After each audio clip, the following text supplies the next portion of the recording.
And the first thing I just wanted to do is just to remind everybody, um, you know, it's about this time that everybody gets really frustrated because you keep thinking that we're going to tell you this is exactly what you need to do. And so I just wanted to kind of remind you to go back and think about assignments that you give your students.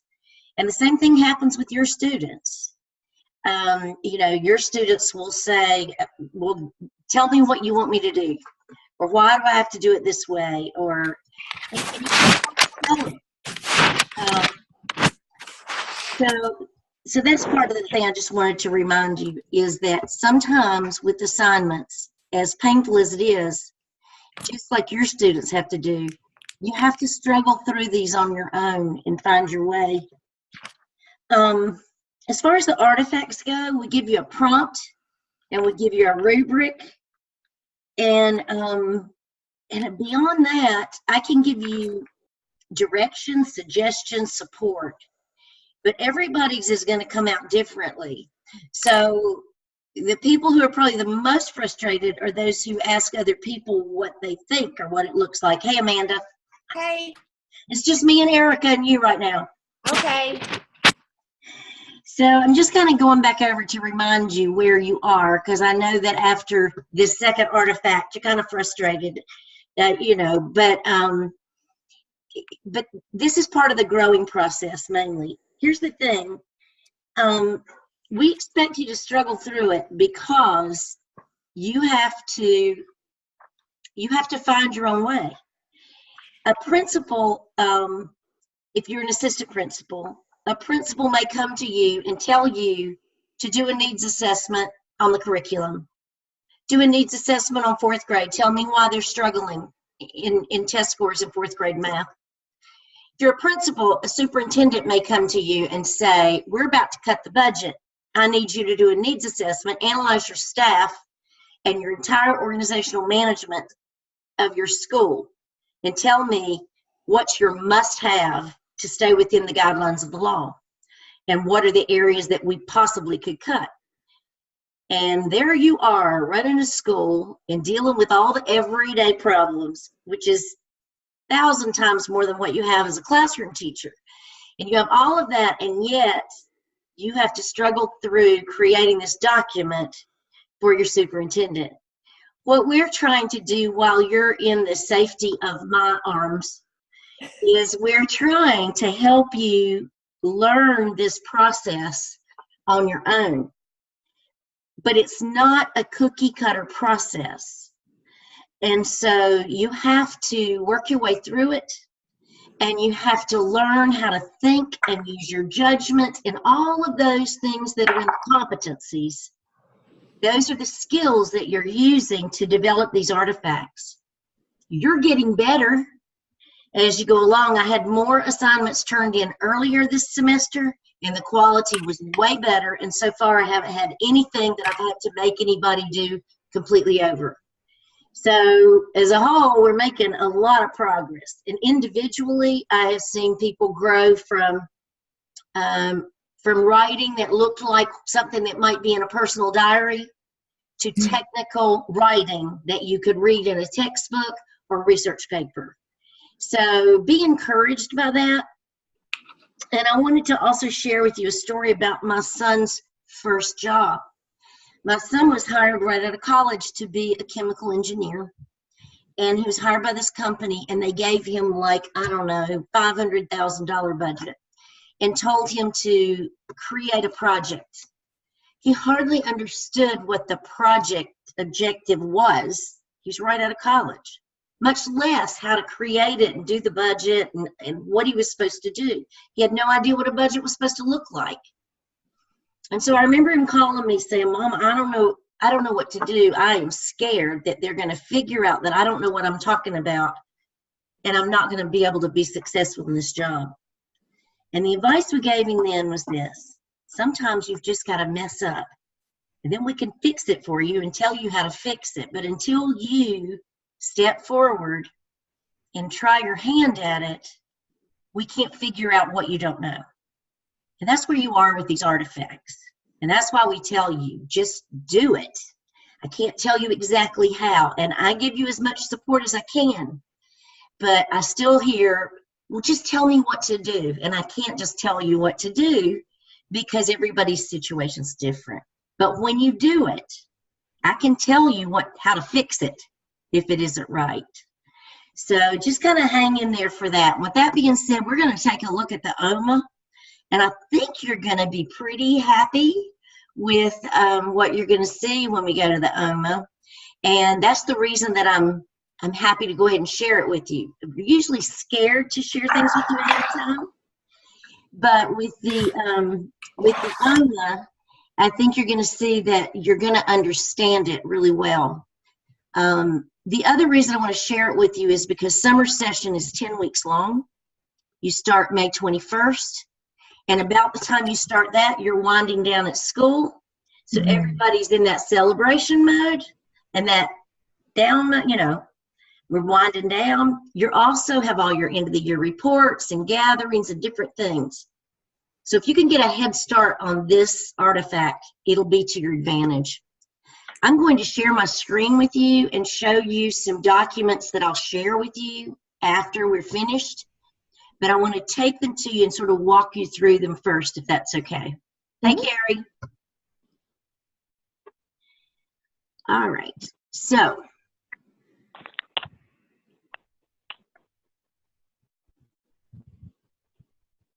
Sorry. that's all right.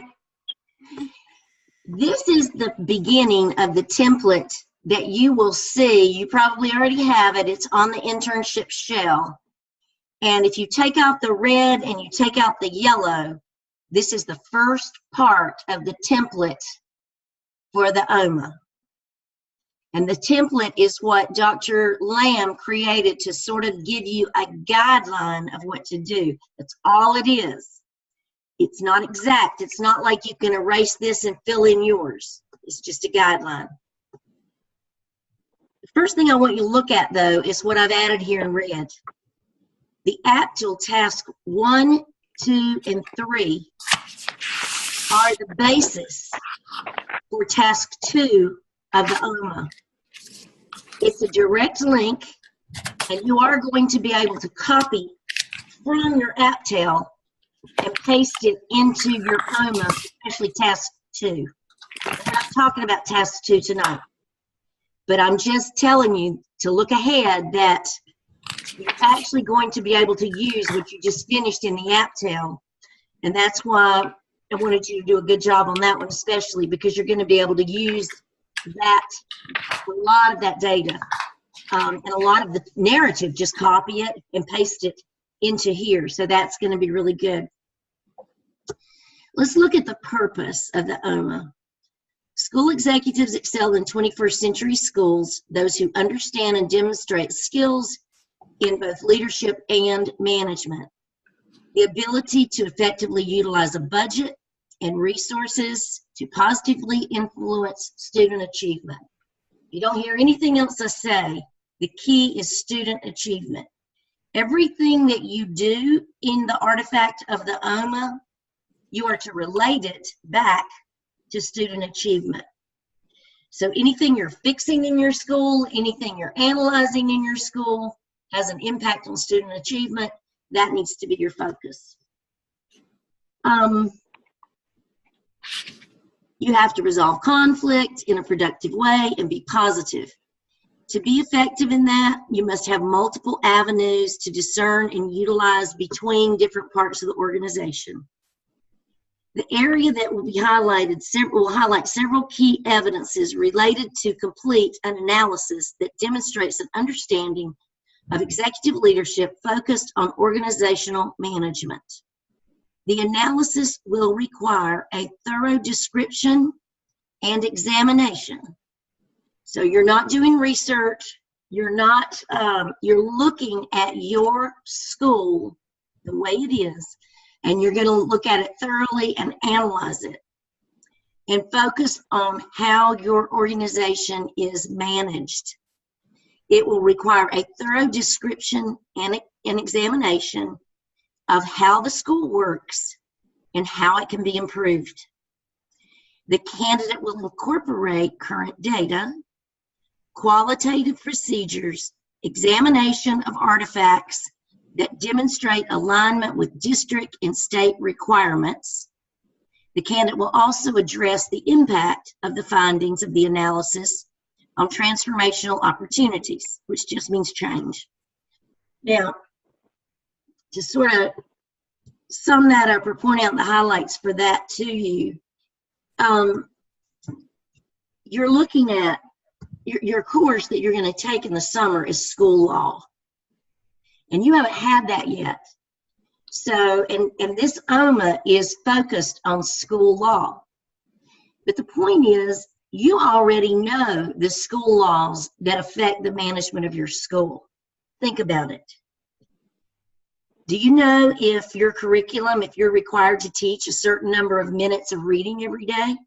Are you required to have a certain minutes of instruction every day?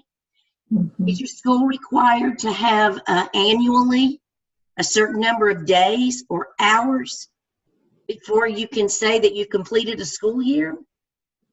How many days can a student be present before, you know, they've missed a whole school month? How many students are allowed by law to be present in a classroom with one teacher? What requirements does a teacher have as far as certification goes to teach EC students? How many of those students are allowed to be in a classroom? Are they allowed to be isolated?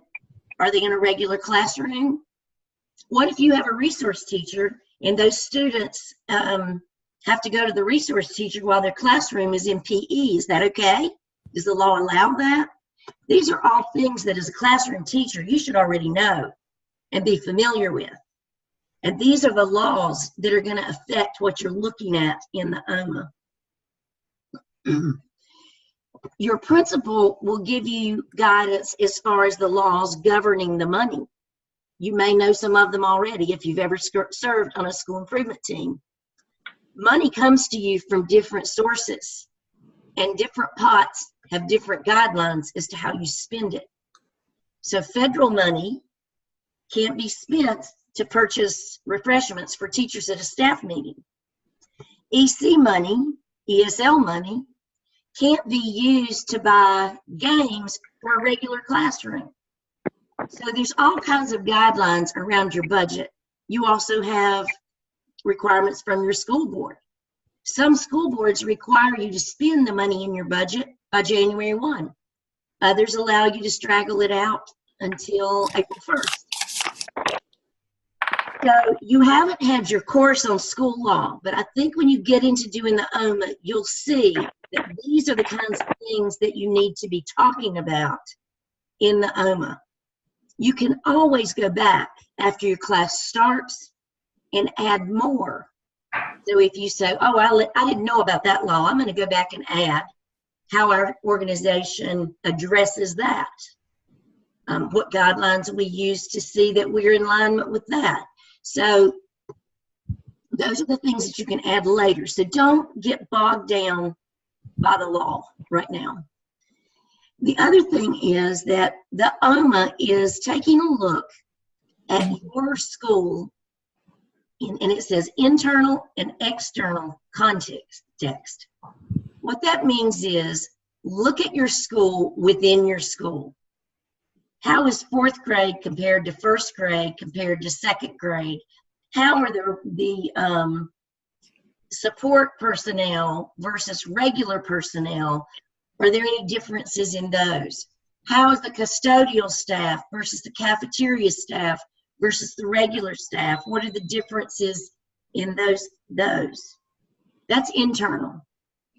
External, you're going to look at your school, how it relates to the district. Are you the smallest, the largest, performance-wise? Are you top? Are you fifth from the top? Are you fourth from the bottom? How do you rank within your district? Do you have the largest number of staff members? Do you have the largest number of National Board Certified teachers? The largest number of teachers with the masters? Those are the kinds of things. You see, it's easier than what you thought, right? Mm-hmm. Those are the things that you know about. That's what you're looking at. And then you're going to compare it to North Carolina. How does your school within your system rank in North Carolina and then nationally? Okay. So those are the statistics that you're going to be throwing in there, here, there, and the other. Down here, these are the knowledges that you will be using throughout all of the OMA and not just one. So you need to know the requirements for planning instructional time. If you don't know that, ask your principal. Teachers are required by law to be given a certain number of planning, a certain amount of planning time. And you can't take that away from them. A lot of people do, especially in middle school and high school. You're grabbed to cover classes when they can't find a substitute.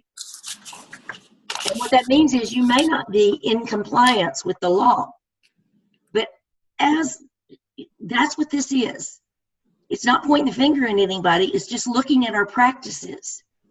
And are we where we should be? Or do we have things we need to address? The law on duty-free lunch. This is my favorite. I'll hear principals say, oh, my teachers don't care, don't want duty-free lunch. They like to have lunch with their students. I don't do duty-free lunch because the staff's okay with that. Or they'll say, oh, I just can't work it out. The law says something to the effect that to the degree that he or she is able, the principal will provide duty-free lunch. To the degree that he or she is able. It's also what they call an unfunded mandate. So there's no funds provided for you to hire teacher assistants or lunchroom monitors to come in. So, but to the degree that you're able, you are supposed to be able to analyze that and provide that. So really, to be in compliance with that law, it says to me that rather than just throw up my hands and say, no, we can't do that, I can't work that into the schedule, the school improvement team gets together a group of staff, and together you all brainstorm and look at it to see if there's any possible way you can address that and meet that requirement. That's what that means. Scheduling practices. You should know by now, really you should have gotten some of it by doing the APTEL. What are the best practices for scheduling? Letting people have a say-so, you know, getting input. And then here, this is a novel thing, following that input. Rather than just a principal sitting behind the desk and saying, hey, I'm making up the schedule because this is good for me. It needs to be created from within. So you're going to look at that practice. Is that a practice at your school? And then what are other practices that you have? For example, I went to a school that was in school improvement for math.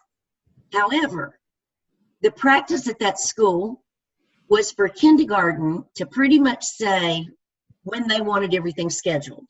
So kindergarten wanted to have all their specials last thing in the day because the kids were tired. They wanted to have their reading and their math and all that first thing in the morning. So they laid out the way they wanted their schedule to go. And then you kind of worked your way down from there. Well, my thinking was, if we're in improvement for 4th grade math, then the 4th grade teachers are the ones that should be stating what is best for 4th grade, and we can work our way down from there. Because 4th grade this year needs to be our priority, because we've got a year to pull that up. That was a really novel concept at my school. There was a lot of resistance because that's not the way they had done it before.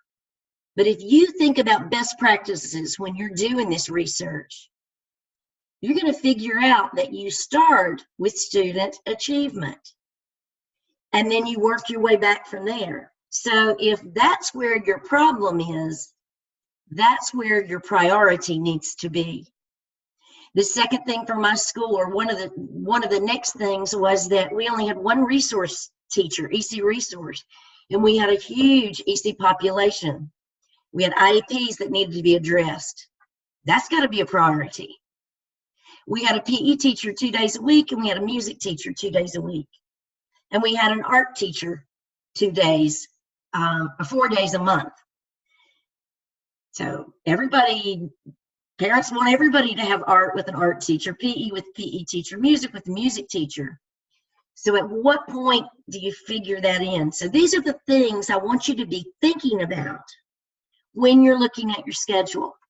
And look over here, that's what it's talking about, best scheduling practices. Rather than you just sitting back and saying, this works for me. Then you've got the North Carolina Teacher Evaluation System. You need to be very familiar with that. And if you aren't, go sit down with your principal and ask that, or assistant principal, whoever, and ask that they explain that to you. How does it work? How do they know how many times a year each person gets observed? One of the things that I hope you don't find out, but it happens more often than not, teachers are required to be observed a certain number of times, and the feedback needs to come back to them within a certain number of hours. And principals are really busy and things happen, and sometimes that just doesn't happen. But you need to know what the goal is and what the law says. Because the first time you have somebody on your staff that you don't want teaching your child, and you decide that they don't need to be employed anymore, they're going to go back and find every mandate, everything, every rule you ever broke, and that's going to be magnified. So teacher evaluations is one of the things that you want to be on top of. So that's one of the things you can analyze when you're doing this organization. You're going to look at the value of teacher leadership. You just talked about that. So look at how your leadership is being used within your school. Are teachers mentoring other teachers? Are they sharing lesson plans? Are they getting up and speaking at staff meetings? Do you have little snippets of professional development rather than half days when teachers can share things that they're doing? And then what about the potential of teacher leaders? Is there any way that they have opportunities to serve? One of the other things that we started was I had folders called opportunities to serve. And we just made up as many things as we could think about that people could be in charge of and put it on the front of a folder. There was nothing inside the folder. And on the first staff meeting, opening staff meeting, you were encouraged to step up and take an opportunity to grow folder and recruit a group to do that with you. And wow, they made my job easier because all of a sudden they started addressing some of the things that I hadn't gotten around to yet. So look around at your school and think outside the box as far as what potential is there that may not be tapped because there may not be a process in place for that. Functions of your school improvement team. How does your school improvement team work? Hey, Nick, Nick just joined us from California, I think. So you should have, a school improvement plan. There's laws that guide the way that should work, but it doesn't always work that way. So look at how yours works in reality. Are the members of that team elected to serve? Are they appointed? Do you have parent representatives?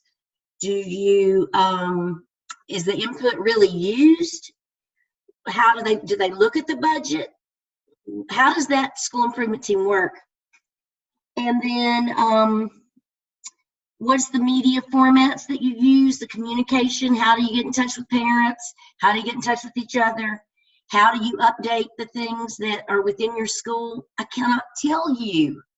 When I get my list of Gardner Webb students at the beginning of the year, and I've got them all over South Carolina, North Carolina, and I start looking to do school visits, I pull up web pages that are 2 years old. The principal isn't the principal anymore, and the teacher that I'm trying to find, it wasn't even there. So it's amazing how many of those things, we have great intentions, but those things take time, and we don't always have the extra people to take care of those. So look at those processes. And then sources of federal, state, district policies intended for school improvement. Your principal's the one that's going to help you there. You'll talk about it when you get in your class, but you really need to know your school, if you're a Title I school, if you have a high ESL population, what type of funds do you get from the federal government, from the state, from the local government, and what strings are attached to those.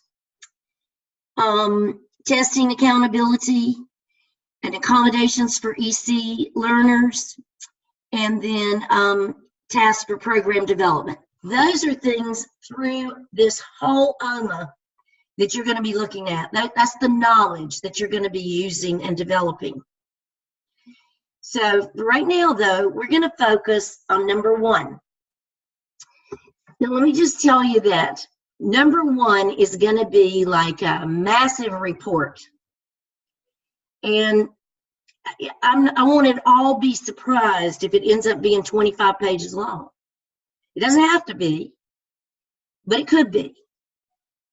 I can't give you a page. Could you do it in 12? I don't know. I don't know your school. I don't know the things you have to analyze. But you are going to look at your school at the complete contextual analysis. Like I said, you're going to look at your school on the inside. How does it operate? You're going to look at your school from the outside, like where do you sit in the community?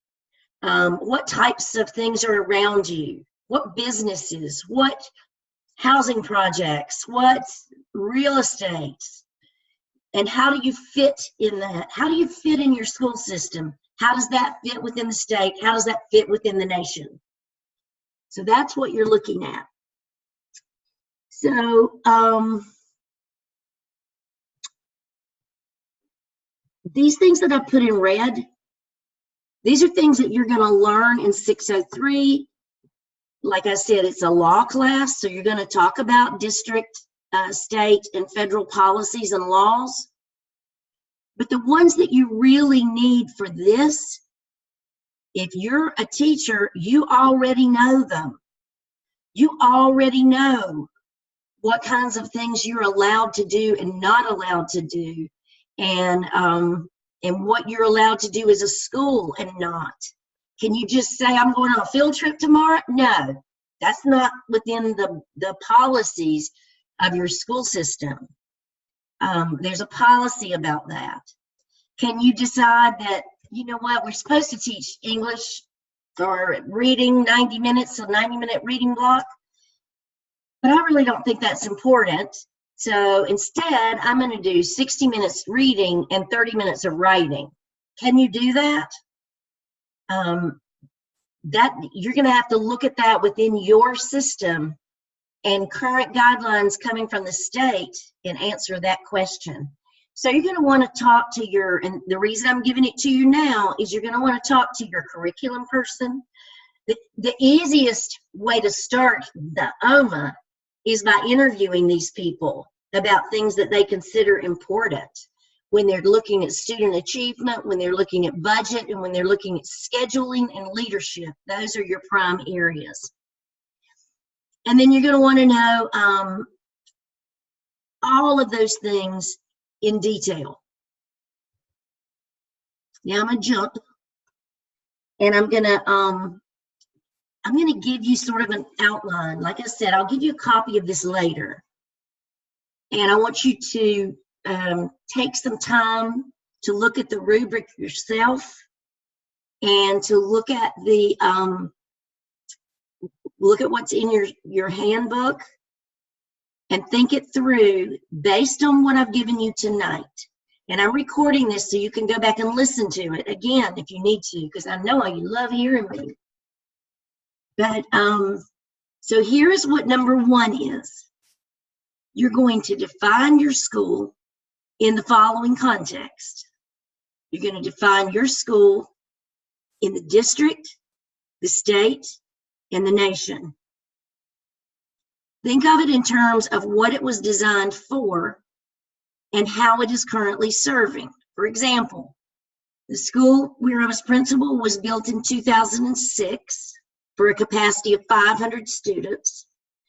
And by 2007, we had 650 students already. So we were adding mobile homes. There were problems with bathroom capacity, cafeteria, and that's a small problem. There are some schools that are right now dealing with twice that.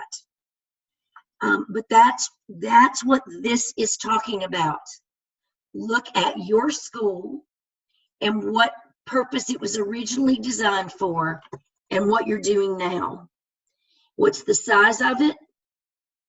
What's your performance as far as student performance? What are the demographics? And then look at that as it compares to your system, compare it to the state, and compare it to the nation. And that's what number 1 is. That's what OMA 1 is. You are going to be given, when you look at your rubric and you study the prompts and the task, you will see the bold outlines that you're going to use, just like you have in everything else. You'll see what those are.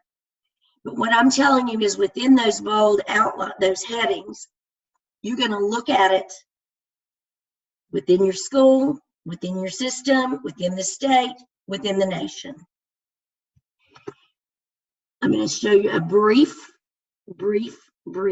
glimpse at another student's paper, just so you can get an idea of how it looks. But not so that you can lock yourself into thinking this is how it has to be.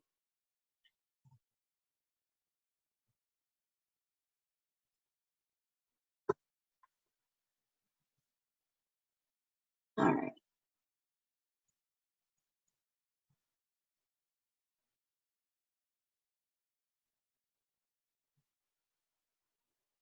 Okay. So you start just like you start everything else. You talk about your school, your community, whatever, the context of your school, just like you do everything else. You know, like Shady Brook Elementary is an elementary school located in Kannapolis, North Carolina. Blah, blah, blah. It was developed in 2006. However, you always do that. You can do that again. But then your first heading is going to be organizational structures and management routines. And I'm hiding that from you now, because I want you to determine at your school, what does that mean? So, for example, it may mean, how did your principal come to be there? Do you have an assistant principal? If so, why? You know, how did you get to have an assistant principal in the school next door or not? Do you have a curriculum coordinator? Do you have teacher assistants? How are they used? Do you have department heads? What is the management of your organization? How is it designed? And how does it run? That's what you're looking at. One of the things that I would have uncovered if I was doing this assignment is that when I went to my school, I may have told you this before, I'm walking down the hall one day at lunch and there's kids backed up, lined up everywhere. I'm trying to figure out what's happened. They're waiting to go to the bathroom. Well, why are they waiting to go to the bathroom? Because the main bathroom is closed. Why would the bathroom be closed during lunch in an elementary school? Well, because the custodian leaves at 2 o'clock. And so he needs to get them mopped before he goes home. Why does the custodian leave at 2 o'clock? Well, that's when he wanted to work. He wanted to work from like 7 to 2 or whatever 8 hours would be. And so that's what he worked. So the first thing I said was, well, I don't need him to work there. And I'm the principal, this is my school. And him working there is interfering with student achievement. You see what I was saying about always tie it back to student achievement? His closing the bathroom in the middle of the school day is interfering with student achievement because we're standing out here in the hall waiting to go to the bathroom before we go back in for our instruction, that if the other bathroom was open, we could get it right through.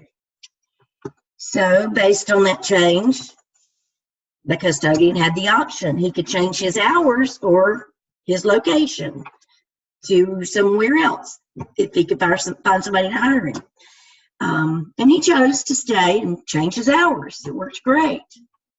But it's things like that that you need to look at about your organization.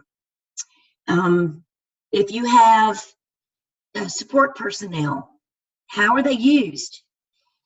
For example, in some schools, you might find somebody that'll have 2 periods without students.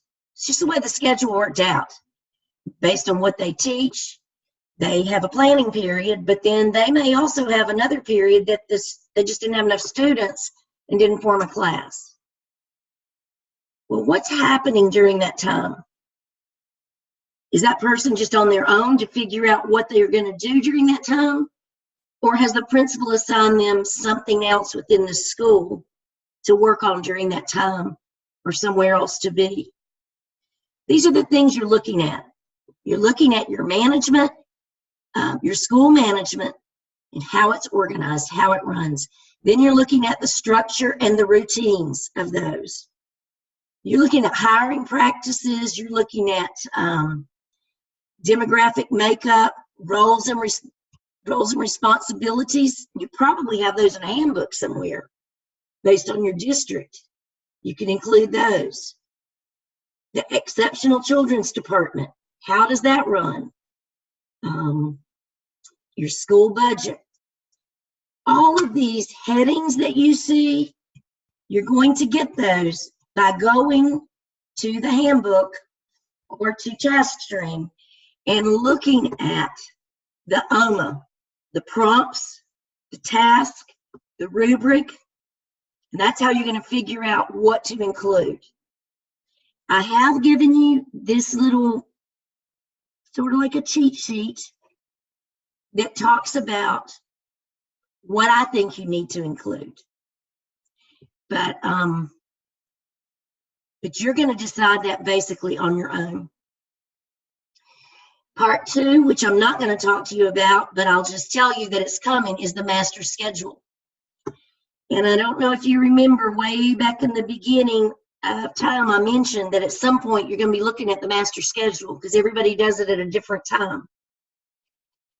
You're not going to be doing it in the summer probably. So you may want to look at that if you have a chance to talk to somebody about that now. But you want to look at your master schedule in terms of how is it developed and what's the process for revising it and how does that relate to student achievement. That is part 2, OMA 2. We're not worried about that now. I want you to know where you're headed though. And then 3 is looking at the budgeting process and funding. And then you're looking at all of that in terms of how it relates to student achievement. But to start with, just look at your organization. How does your school run? How is it organized? I guarantee you, if you went in 3 different schools, 3 different high schools, 3 different systems, they would all 3 have similarities. But larger than that, they would have differences because things are by system are organized differently. So look at your organization and determine how it's run and why it's run that way. But when you look at it that way, Also balance that against your student achievement. Is that good for student achievement, or do you think that's hindering student achievement? And then how does that stack up in the community, in the district, in the state, and in the nation? Okay? All right, now it's your turn. So I don't really expect you to have a clear understanding at this point of what we're talking about. I do expect you to have sort of a general idea so that you can go and look at those things and really take your highlighter and work your way through the rubric and start thinking. I just want to get you to start thinking about the things you need to gather and the people you need to talk to. Because let me tell you, May 21st or 22nd, whenever your first class is, and you get this assignment, and you go and try to talk to an assistant principal and principal, and you've got like 10 days of school left, they will not have time for you. I promise you. They will not want to see you and hold your hand at that point. They just won't have time. So I'm thinking that if you can start maybe doing some interviewing and talking and asking some questions now, even do a rough draft. It doesn't have to be your final thing. Like I said, once you start your 603, as you learn more about the laws, you can throw those in there as to how that works within your school, whether you're addressing that one or not. But you can certainly take a deep look right now at your organizational management and get a head start on this paper. You won't have it ready to turn in by any means, but you will have a good hard start on it. Again, I tell you, this summer semester is 10 weeks. It is intense. You have every bit of the assignments to do for your class that you've had now. I teach 603, so I'm telling you, the reading is hard because you're reading about laws, and a lot of it is kind of dry, but it's critical for you to know and understand. So, of course, I think it's the greatest class you'll ever take, and the most interesting and the most important because I teach it. But there's a lot of reading to it. So that's the other thing. As soon as you get your books, I would encourage you to start looking, just becoming familiar with them. You have one book that's on school law and one that's on resource management, and they're both very good. You'll begin by talking about your school as far as crisis prevention and lockdown procedures and all of those crisis issues that you are addressing as a school and how you're addressing them. That's what 603 starts with. So anyway, as you're doing that, you're looking at your organization, you're learning about these laws, you're learning about these best practices, how a school should be run. And then you're looking at how your school is actually run and actually organized. And then you're asking the question over and over and over again, is this why our student achievement is so good? You know, because we're following these things? Or could our student achievement maybe improve if we looked at some of these things a little closer? All right, what questions do you have? You should only know about this much right now. Hey, Dr. Z. Yeah. So that sheet that you were just showing us with the 1, 2, and 3, is that like the different tasks? And I know I came in late. Is that like task 1, task 2, and task 3 for the OMA? Or so that first one, number 1, is what we should go ahead and start working on and get information for? That's correct. And that is my cheat sheet. So don't spread that around because, I mean, Dr. Lamb has reviewed it, said it's an excellent plan, but it's not a formal outline. It's just something that I kind of share with my interns to try to help you get focused. You know, it's just kind of like my guideline for you to help you get focused because it's all so massive, you know, when it comes at you. But I will send that out tonight. along with the link to the Zoom from this meeting. Who else has a question?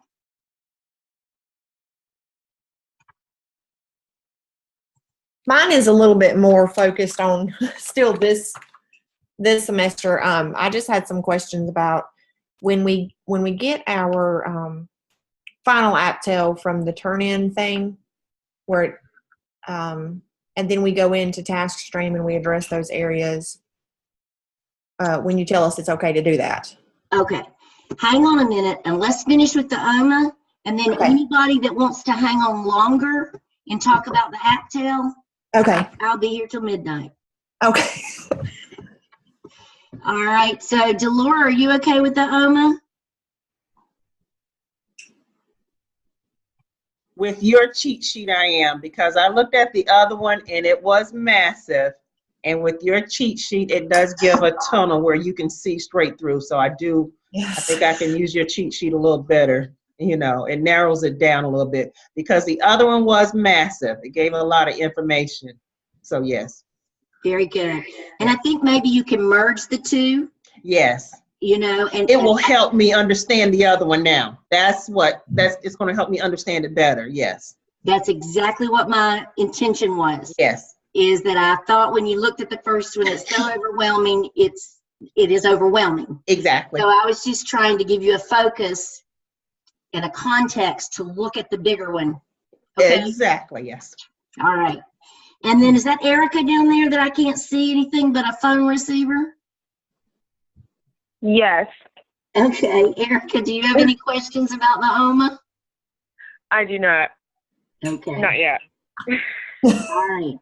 So we're going to jump over to the AppTel, but if you already finished that and you don't have any questions in that, you are welcome to say good night. I want to thank you for joining me though. And Nick, how is California? It's beautiful. 70 degrees every day. It's been pretty nice. Really, really cool to get out of here. Different culture. What? Very different culture. Where are you? Long Beach. So we flew into My LA. husband raised his children, so I'm in a second marriage.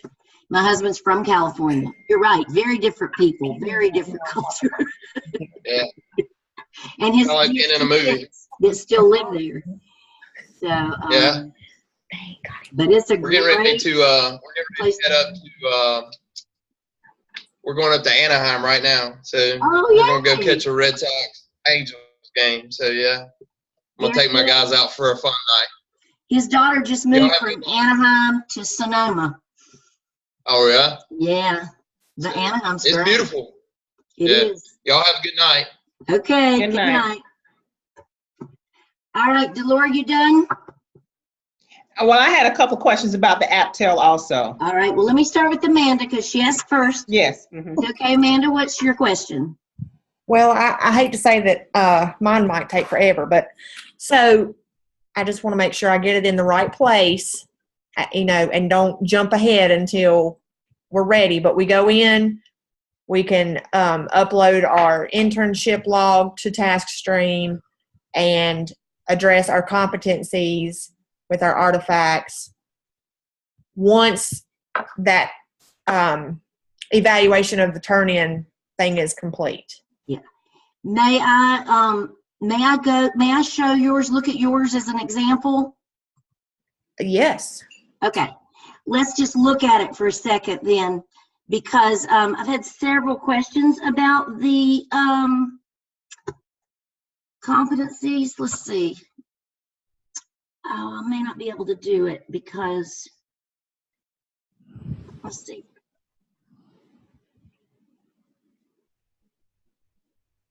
And I addressed the wrong competencies. I was using more of the other outline versus your email. And so, but I went back in and tried to address the correct ones.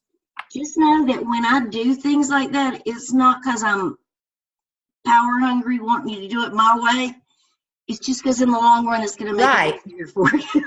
That's all. Absolutely. So, Absolutely. we look over here. And I look here at your competencies. So like communication. If you will look, communication says APSL, SIAP, open-ended, correct?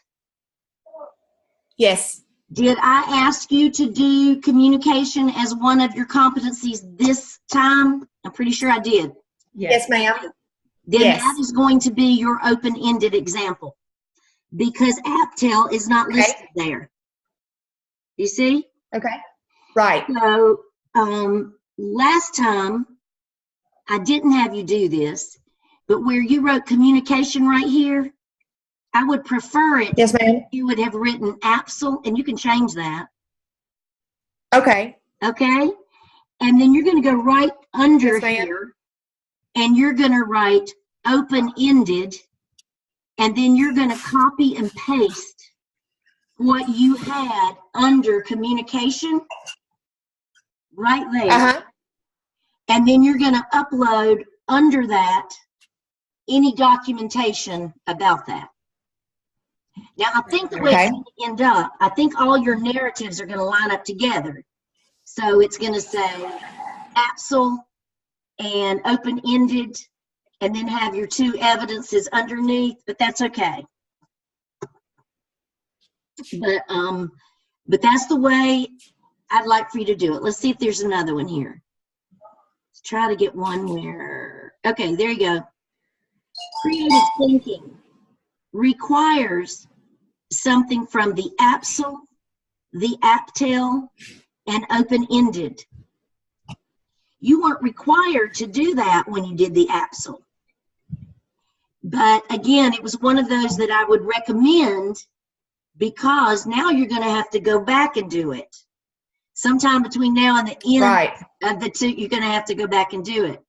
I suggest you go ahead and do it now because the APSL is still fresh on your mind. Fresh. So what you're going to do is write one of those paragraphs for the, you're going to do APSL. And then you're going to copy and paste any reflection that you have about creative thinking and the process of the APSL. And you really need to state it something like, during the process of creating the APSL, or in analyzing student achievement for the APSL artifact. Because that's what it's asked you is, how, during this artifact, how have you grown in your ability to think creatively? So you'll have one for the APSL, one for the APTEL. And then later on, some other point, you can add your open-ended. Okay.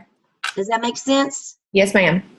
And then if you go all the way down here to the bottom, this is where you upload your internship log. Uh-huh. You ignore digital learning competencies because you are supposed to be embedding them as you go along with your links and different things in your artifacts and so forth. Yes. So that's it. Dr. Z, before you go, can you look in mine also? Because I did do mine because you told me to go ahead and upload my competencies, but I did them a little differently than what you're telling her. So let's start with communication. yes, so I went and added another section because you say I have communication spring 2018. I was not sure how to add it in there. Where do I see that? Go back to your left in the left column. All the way over here? Yep, go up. Oh. Yes, and come down right there, communication spring. So I probably have to come and do that differently. So if you click on that, it will have the next one. And then it has the, so that's why I wasn't sure. I kind of like that myself. Okay, because see, I wasn't sure because I didn't know how to plug it in so you can really see the difference between the two semesters or, you know. Yeah, actually, how did you do that? When you go in, and you can add a section. And so, and that's, From yeah, here? it allows you to add a section. And so for each one I did new that was the same as from last semester, I just added a section to it and gave it the term Okay. All right, here's the thing. I'm going to check with Dr. Lamb tomorrow Okay. and make sure. Okay. The reason is because sometimes things like that work in this section of test string, Mm-hmm. but when you go under the evaluation tab, Okay. they'll be rejected Okay. by And the system, not okay. by the evaluator, Right. but they won't fit in the right template. Okay. You understand? But Mm-hmm. before you change it, or before anybody else does it like that, let me check with him Okay. tomorrow. Okay. What's Okay. tomorrow? Okay. Because I just didn't know how to get it in there up under that and where you could see the difference between the twos. Right. And what you do is just add to it and continue So- typing. Oh, okay. Put So a just different heading. okay. Okay. Now, the Okay. reason that I want you to be so specific about putting these headings right here, either that Mhm. one or this one, Mm-hmm. because when you are ready to graduate, one of the last Mhm. things you will do is turn this big thing in for evaluation. Okay. And, you know, I have already read these. It takes me forever to review these because I have to read every one. I open every attachment. I look at it. I try to relate it. They're going to do that again when it gets to evaluation. Okay. And so we want to make sure that everything works. But here's the thing. Mm-hmm. They're doing these for hours. I want to make sure they know that you have one from the APSL. And I was going to change that instead of putting it as communication. I was going to put, I had AppTel and I said I wasn't sure how to, okay, yes. And I I wasn't want sure. to, so if you do them, Amanda, within each paragraph like that, the way you're going to do it, make sure you have a heading Mm-hmm. that lists your artifact or open-ended. And then over here, Delore, rather than Okay. communication spring, you could put communication AppTel. AppTel. And if he says that, and I can leave it like that, and I can change it, it will allow you to rename it. Very good. Okay. Yeah, If I keep it like Okay. that. Okay. perfect. Okay. Perfect. Anybody else want to take a look at this part of test string? Okay, we'll close this out. Do you think that I'm ready to do that yet, or do you want to wait until after you've had a chance to look at my AppTel 4? I will have to look at your AppTel 4, but let me see. I thought I already had.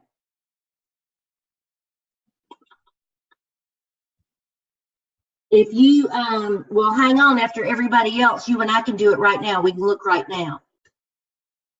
Is that okay? Okay. You got the time? Yes, ma'am. Okay. Yes, ma'am. All right. Erica, you have any other questions? I do not at this point. I think I probably will later on. But at this point I don't. I think when you guys were talking about the with the communication portion of it and where to put it, that kind of answered my question there. But if I do have any more questions, I will email you. Very good. And you haven't turned yours in to turn it in yet, have you? No. All right. When you get to that point, just be sure you go through that process. You have to, it says final narrative, and that's where you're going to upload it. Okay. All right. Didn't y'all love your scores? Delore, didn't you love your score? Oh, did I get my score yet? I didn't get my score. Did you send it today? Let's see. Because that's what I've been waiting on. I don't. Not for task string. I'm talking about for the turn it in. I didn't get it. Do you have to go in and check that? Because I've been trying to go in and check it. You should be able to go in and see it under grades. All right. Okay, yeah, that's what I've been trying to do, and because I didn't if load y'all are it. okay with it, I'll take a look now. Okay. But my thing is that, you know, your grade is going to be like 20 or 33, or that's a good score. Okay. So that's what's blowing Okay. everybody's mind. Oh. All right.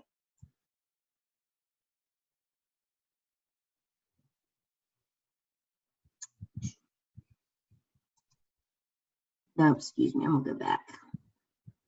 This is what, Erica, this is what I want you to see right here. You're gonna upload, you're gonna click here, and that's where you're gonna upload your final thing. I don't need any of these. All right. Okay. This one. And then you're gonna have to click submit too. That's a part of that. All right. Okay. Grade center. Full grade center.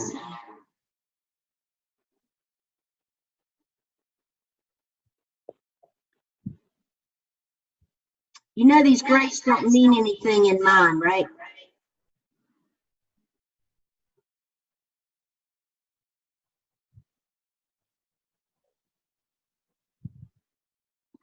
Okay.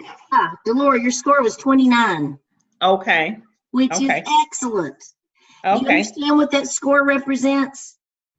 No. Okay. It's the percentage of your paper that has been copied. Okay. And so when I look at the breakdown of it, I don't know if it'll show you or not. Let's see if I can see it. It will tell me, Oh, that's not mine. That's someone else's.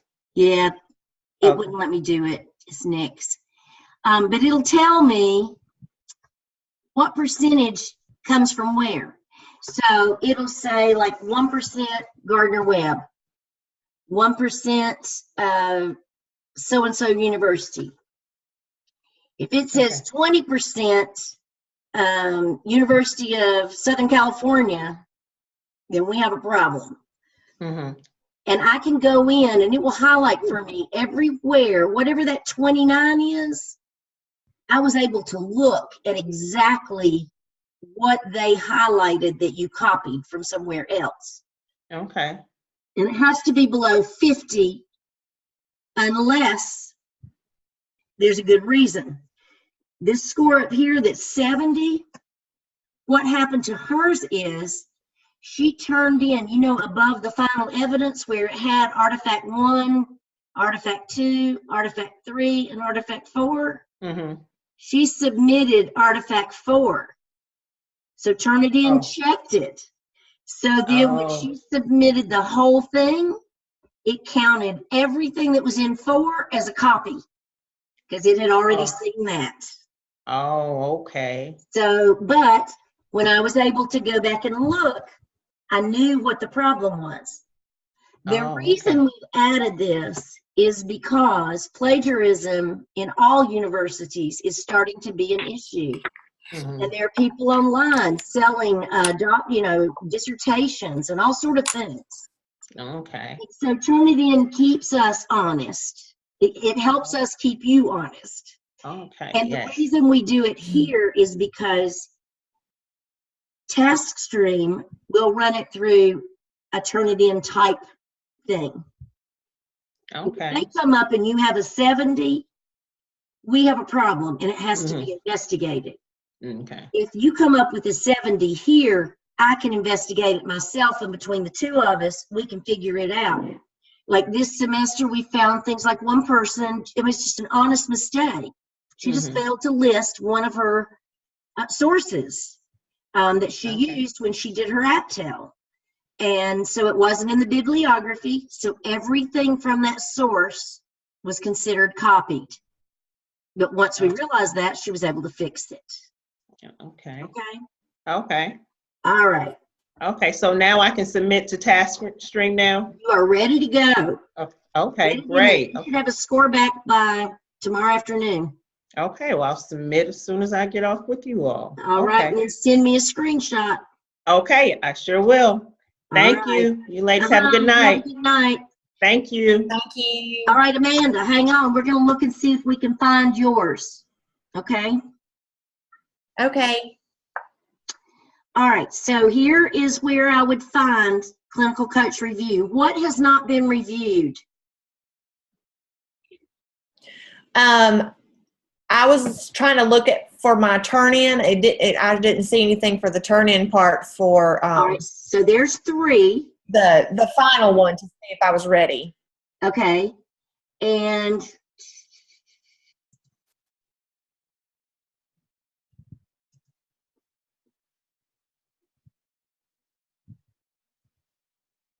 There you are.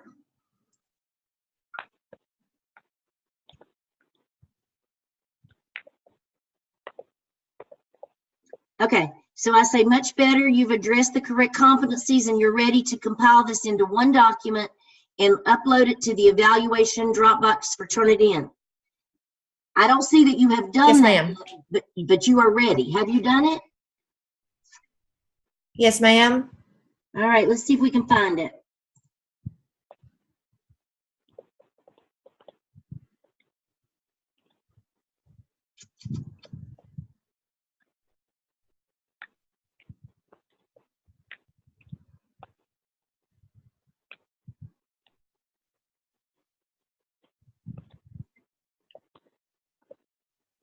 And then I put it up on that one.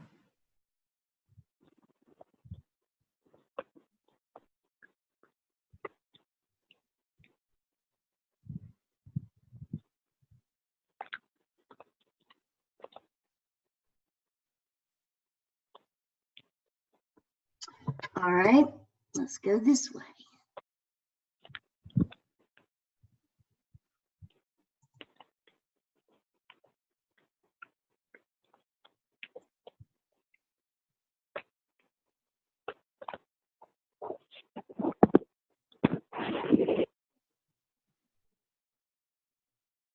I think when you were on, yeah, let me see. All the way to the end. Oh,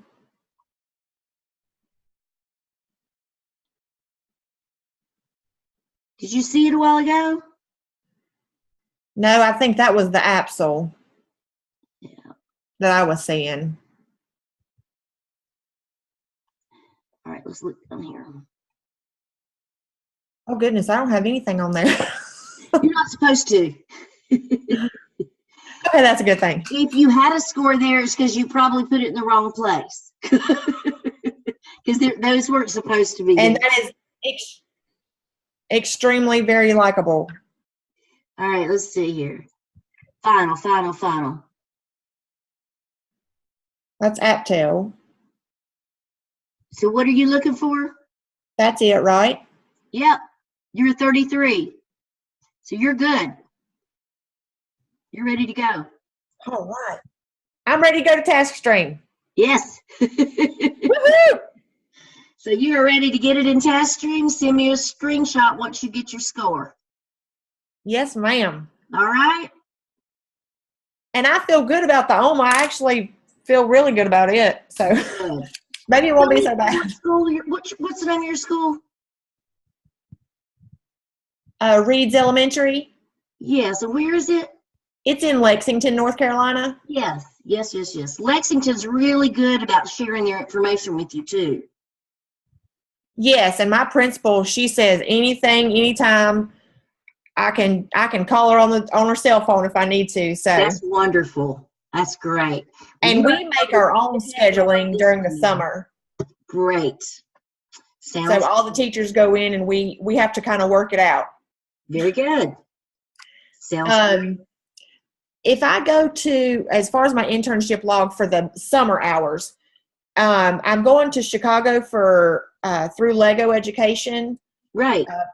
for the ISTE conference, and I'm also teaching summer school, Right. and I'm doing the summer symposium presentation on STEAM on the district level. How many of those, like I'm going to be there for 3 days, but that's not going to count as 36 hours because I'm not going to be doing that for 36 hours. Right. And the thing is, you can't count the time that you're teaching. You have to count the time that you're in a leadership position. Okay. So like you can be teaching, like you might be teaching at the district level, Yes. but part of that time you're also leading. So that's something that an administrator is sharing how, the administrative part of it. Okay. Does that make sense? Yes. So I'm doing a 90-minute session. So I would only count that 90 minutes, not the other sessions that I was actually going Right. to attend. Right. Right. So And so with the count the Lego, I time can that count the you're time that I'm working actually working and demonstrating. are you going with the group? Well, sort of. It's the Master Educators Program, and there's 32 out of the world that were chose, and we are having our meetup in Chicago during the ISTE conference is what it is. Right. Well, ask your, kind of brainstorm with your principal, because that's the person who has to sign off on it, and look at those competencies and have her help you think what part of that you could count as you, so for example, if you do some networking, and share your school information with another school and so forth, that could be part of it. You know. We do. We have a Facebook page where we collaborate and blog about activities and how we can get them in our schools and different grade levels. And right. So talk to your principal about that and get her to help you identify what you're gonna use, how much time, and what competency it's gonna count for. Because she's the one that's gonna sign off on it. Okay. Right. Sounds good. All right. Well, I feel real good about you. I think you're in a good place. Thank you. You're such a big help. Oh, thank you. I appreciate that. Definitely need you. Well, you have a good night, and if I can help you once you get started on it, let me know. But otherwise, I'll send this to you, okay? Okay. All Thank right. you. Have a good night, Amanda. You too. Bye-bye. Bye. Erica, you need anything else? At this point, no, I'm just going to complete that, and then I'm just going to go ahead and turn it in, and then I'll probably have some more questions as far as with task string. Sounds great. Well, I hope you feel and I'll better. Email you. Thank you so much. I really appreciate it, and I appreciate all your help. You're very welcome. You have a good night. Thank you. You too. Okay. Bye-bye.